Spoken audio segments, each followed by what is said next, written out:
Okay, yeah, the ROI of kindness, return on investment. I used to work for the CFO of Saatchi. I know a little something about this term. The question is are little kindnesses that you do for people every day, are they worth the investment? Are they worth the cost? Cynics will say, no, you're a sucker to show niceness. But I brought with me today 5 case studies from my personal experience to explore the idea of doing nice things for people and what you get in return. So the first of these is, there was a photo supply company called Photo Jojo. I bought a little Russian plastic camera from them. And when it arrived, this company is filled with rambunctious, playful photography nerds. And on the invoice, it had the camera and the film, and then there was an item on there which said ROWR exclamation point $0. And in the box was this. Okay? And now we know what ROWR exclamation point means. Okay.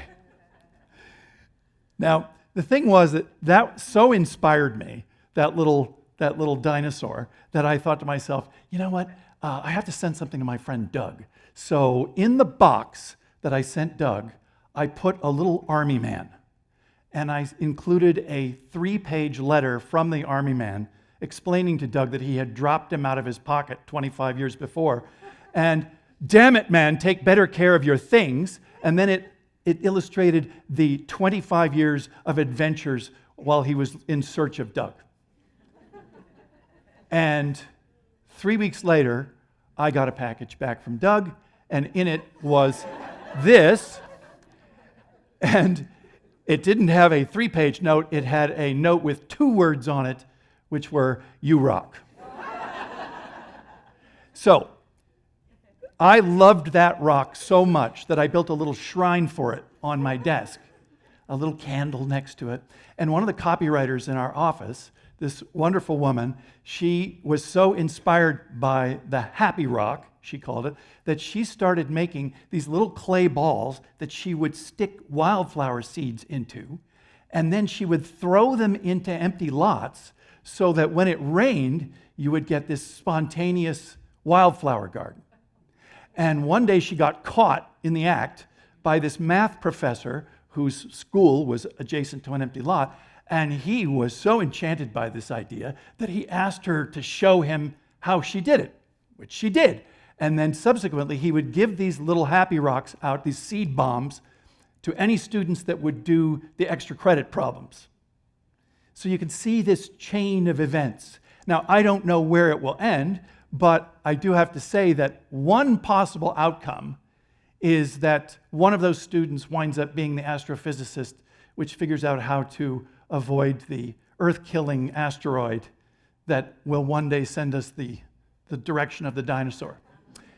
So my question is, okay, well, exactly how much would that cost? I mean, it came at a cost, which was 13 cents. For 13 cents, is that worth avoiding Armageddon for the planet?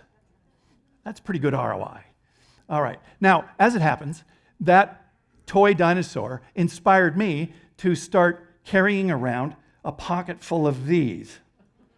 Okay? I don't know if you guys are familiar with the trolls, right? Well, I like to give them out to people who are having a bad time. And so I give them a lot to baristas and waiters, and especially people that have to deal with the general public, right? Well, one day I was at the airport, LAX, in the middle of one of those days when there had been a lot of canceled flights because of bad weather in the Midwest, and everybody was on a delay of some kind. And I gave one to Marcus to sort of cool him out, but Marcus is a kind of an improv actor, just on the side. So we were waiting in line for the Delta counter, and there was this couple ahead of us that was just being a couple of insufferable swamp donkeys going after this guy. What, like she has a switch in the back that changes the weather? Don't be tools. Okay, so they eventually, mercifully, they slithered off. But we could tell, Marcus and I, looking at this gal behind the counter, oh, she was just about done with the humanity. So we get up to the counter, and Marcus goes, "Oh man, those two are in big trouble." And this woman goes, "What?" And he pulls out the little troll, and he goes, "Bjarki saw the whole thing, and all the trolls know each other. And if you give him candies before nightfall, he's going to make sure they get what's coming to them." Okay, so then he hands her this bag of M&Ms, and she looks at the troll and the bag of M&Ms, and then she turns to her colleagues, and she's showing them her little wingman, and they've all got these big smiles on their faces. So the question is, 66 cents for the troll and $1.22 for the candies. Was it worth $1.88 to restore this woman's faith in humanity? So, yeah, I think so. That's a pretty good ROI. All right. Now, I love diners. I just have a thing for cafes. And in New York City, I was early for a meeting, so I decided to go get some breakfast. I roll into this little place on 2nd Avenue, and it's one of these places that's right out of Central Casting. You know, it has the sort of elderly Greek owner, and I'm sitting down in this booth, and I see this picture of Kurt Vonnegut, the author, in the booth that I'm sitting in. He was having breakfast there. They took his picture. And at the end of the meal, I went up to the guy who ran the restaurant, and I go, "Oh, that's pretty cool. Vonnegut came in here and had breakfast in here." He goes, "Oh, yeah. Kurt comes in all the time. He lives down the street." What? That was the one guy in Manhattan I would have stopped for an autograph. And so I started going to this cafe kind of for breakfast a lot in the hope that I would run into Vonnegut. And what happened was I would talk to Steve at the counter. Stavros was the name, but he would call himself Steve. And I would talk to him about this and that, and he would tell me some of the things that he'd heard in the restaurant, some of the touching and funny and absurd things. And we would kind of, the two of us, talk about the meaning of life. And over some months, it started to occur to me, I wasn't coming in to see Vonnegut anymore. I was coming in to see Steve. And one day I'd had a really rough week. And I came in sort of, hangdog into the diner. And Steve goes to me, "Oh, you just missed Vonnegut. He was here like 10 minutes ago." And instead of being excited, I was like, "Oh, crap." And then Steve goes, "Wait, hang on." And he runs back into the back, and he comes out with this dirty coffee cup. And he goes, "Vonnegut was drinking out of this not 10 minutes ago." And so it turns out 3 weeks later, Kurt Vonnegut died. He took a tumble on his stoop and he died. And I was holding a holy relic. And I wouldn't touch it. I had it locked away. And eventually, Steve died too. And I went into the cafe, to talk to them about their dad. And I mentioned the coffee cup to one of the waiters. And he goes, "Oh yeah, he remembered that whole thing." And he goes, "Yeah, no, Vonnegut never touched that cup." Steve just saw how crestfallen you were, and he wanted to cheer you up.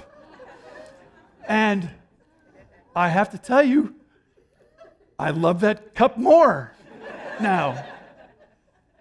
I honestly, I can tell you coffee tastes better out of that cup.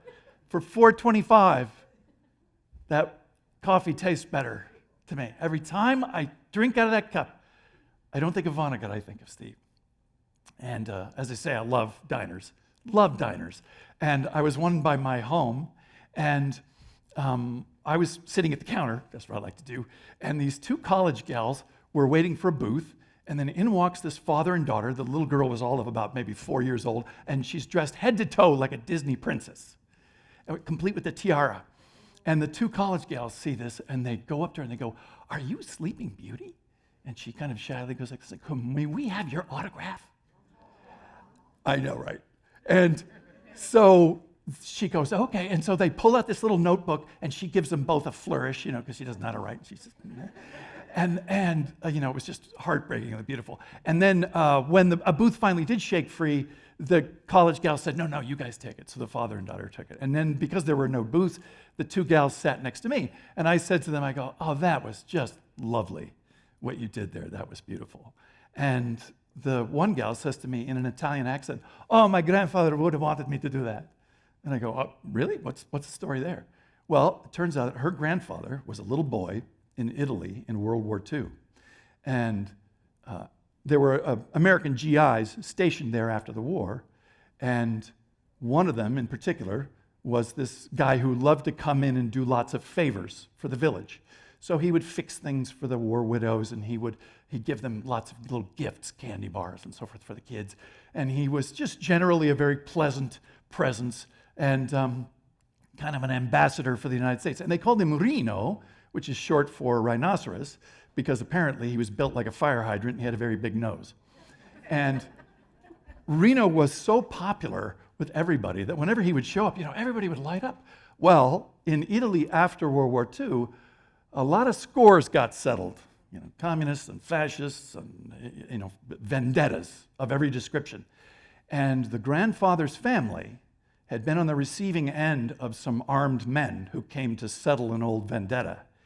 But Reno was there to stand between them and the family. And the best part is, the village was like, "You're not touching our GI." So they all formed this human shield around Reno. And this gave the signal. It's like, not only is the family under the protection of the U.S. Army, but also the village. So not your night, fellas. So the grandfather had said to this woman, he said, what saved them, what saved the family, was what he referred to as l'eco de piccole gentilezze, which means the echo of small kindnesses.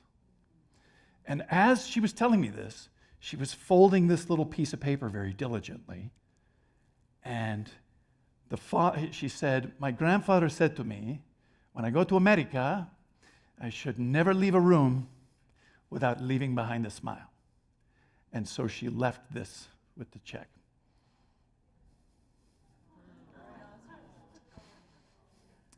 Yes, but it came at a cost, which is about a penny. But as we all know, a penny saved is a penny earned. So is it worth it? All right. Now, my friend Tommy and I were in Seattle, Washington.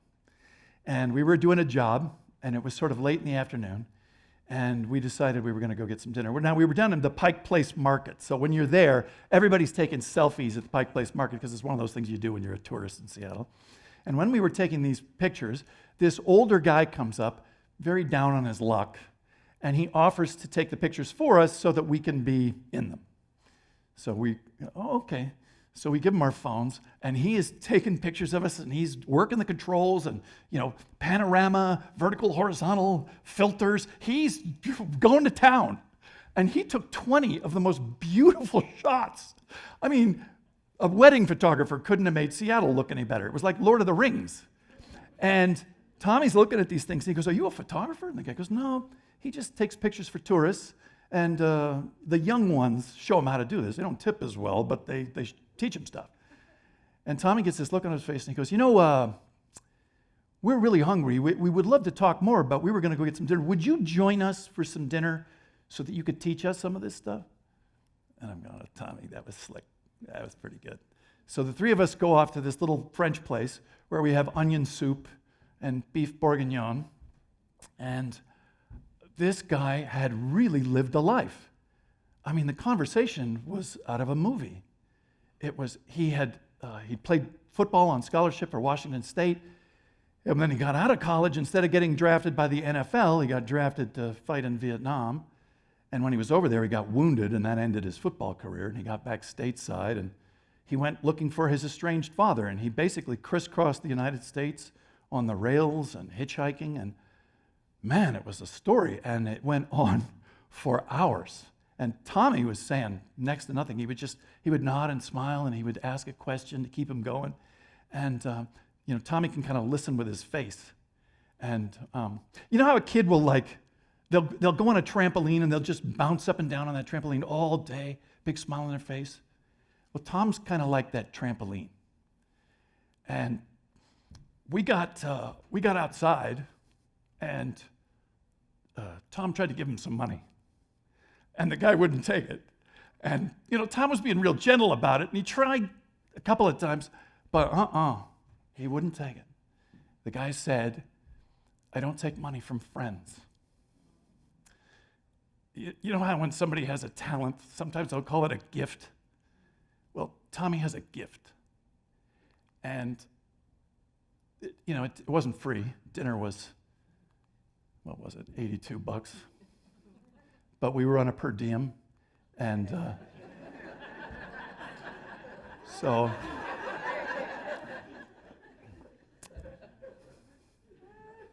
the question is, was it worth nothing? Well, it's an interesting way to put it. Was it worth nothing? No. The fact is that what that guy got was he was a human being who felt seen. If you think about it, of all things he needed money. But what he needed more was a friend. Here's a guy who needs money, and money is not as important to him as being seen and heard and being treated like a human being. For $1.88, we can restore a person's faith in humanity, under conditions where they're just about done with it. For a penny, you can spread international fellowship. And in my case, for $4.25, you can make every cup of coffee taste better. So the question that we have is, look, for 13 cents possibly save the Earth from a planet-killing asteroid. Here's what it all boils down to for me, something that I've learned lately in a big way, which is, the truth is, it costs $0 to be a decent human being. And if you think about ROI, even if it isn't exactly zero, that's close enough, right?